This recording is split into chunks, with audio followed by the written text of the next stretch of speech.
Good morning. Happy July. It's July 2nd, 2026. Walking the chorus. So I'll just have a brief talk with you about some interesting ideas. So when my daughter was about 6 years old, I was driving down the Kingsway with her, and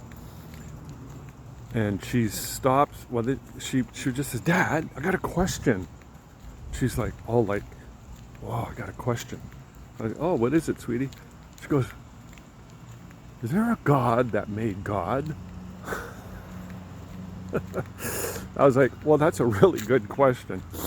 So I said, "Where did you come up with that?" She's like, "I don't know. I was just wondering." I said, "Well, that's good. That's good. You have the ability to think in theories, and you ask questions that are profound. That's good. Run with that." I mean, it's for me, and for her, maybe it's a bit of an affliction. Been on the eternal quest as to why things are the way they are.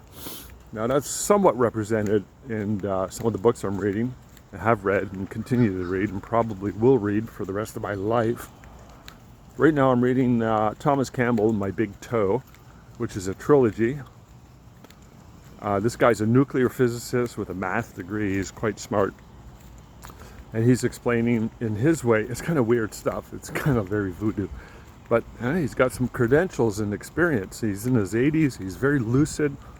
And I'm curious. I am curious.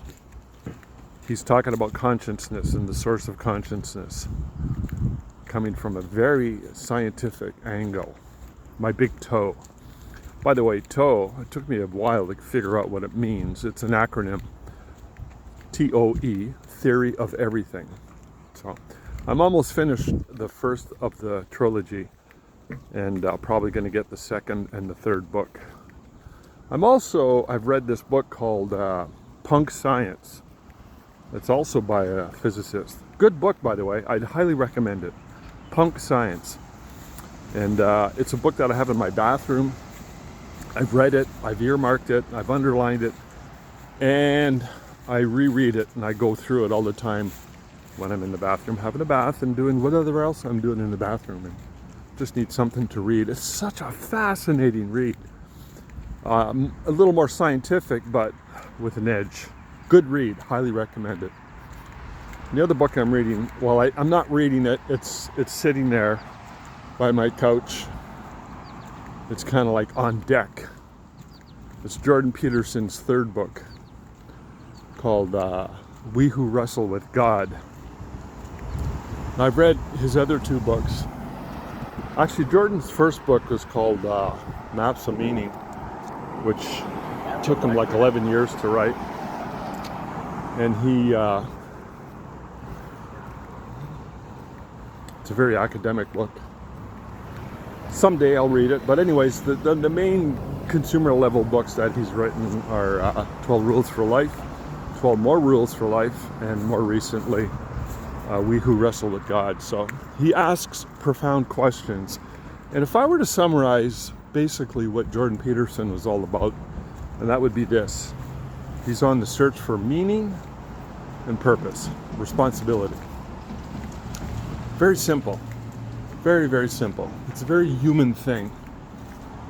So if I was to distill his whole premise, his whole purpose for being, and everything that he puts out there, I would easily distill it to that simple idea. The quest for purpose and responsibility. Anyways, so let me talk a little bit more about his book, We Who Wrestle with God. I'll get into the God talk for a second. That book, by the way, it's a friend of mine, Ruby, lent it to me. And I haven't started reading it because I tend to mark these books up, and I'm like, you sure you want me to read this book? Because I'm going to do a lot of damage to it. So she told me she was okay with that, so I'm going to verify it.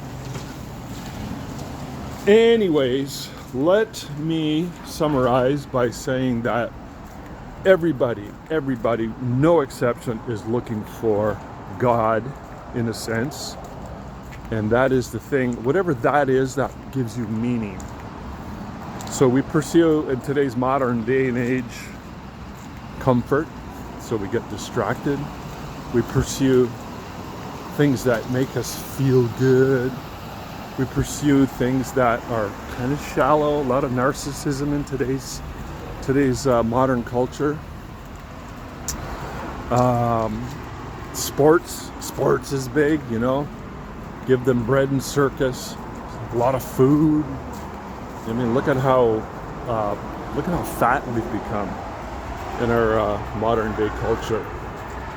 And so a lot of these things are distractions from the traditional pursuit of meaning, deeper meaning, things that we could define as a higher purpose. God, let's put it that way. So higher levels of consciousness. I don't know any answers. I don't have any answers. I just know that those are questions, and I keep asking. If I ever have an answer, I would warn you to take it with a big fat grain of salt and be very suspicious as to anybody who thinks or claims to have the answer. That's my basic premise. If you think you know, that's called absolutism. You know, if you think you know, all right, I'll listen to what you got to say, but I don't think it's that binary in black and white. So I'm always open, and but I could say this much. I really, really think there's something to some of the core basic tenets that are found pretty much across the board in all, you could say in the Bible, all writings of all religions, etc., etc. And even in this guy, Thomas Campbell, in his book, the series Theory of Everything, and he claims to be an atheist, so, but he says that the ultimate purpose is, he doesn't say it exactly like that, but he alludes to it. He says that our purpose here is to learn to love and to help others. Whoa! And if you look at, Christianity and Buddhism and most religions, I mean, oftentimes you can underscore it with things like struggle. We go through struggle, which creates a whole different theory, but I'm not going to get into that. So, but anyways, we get distracted because there's so much available to us with sports, booze, shopping, success, status, blah, blah, blah, blah, blah, blah. And, I'd keep looking. Is there a God that made God? Oh, I'm just walking by Tim Hortons. Anyways, that's all I got. So if you have any questions, let me know. If you have any thoughts, let me know. If you have any ideas. Okay? All right, thanks.